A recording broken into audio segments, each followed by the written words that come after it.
বিল হয়েছে দাদা? আপনার হয়েছে 300 টাকা। এলেন। কি হলো ভাই, আমার টাকাটা ঘুরি দাও। কিসের টাকা ঘুরে দেবো? এ রে, তোমাকে খাওয়ার পর 500 টাকা দিনু, 200 টাকা বিল হয়েছে, 300 টাকা ঘুরি দিবা তো? আপনি তো আমাকে টাকাই দেননি, তাহলে ঘুরে দেবো কি করি? ধুর মশাই, আপনি উল্টোপাল্টা কথা বলছেন কেন? এই ভদ্রলোক তো 500 টাকা দিল, আমি নিজের চোখে দেখেছি। এইবার তো বিশ্বাস হইলো, দেন আমার বাকি টাকা ঘুরি দেন। এই হোটেল আর জীবনও খেটাইবো না। না না স্যার, এরকম কথা বলবেন না, ভুল মানুষ মাত্রই হয়।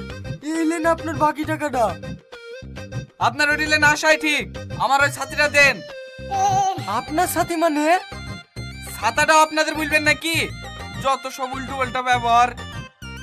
না না, আমার সাথে না, আপনারই সাথে লিজার।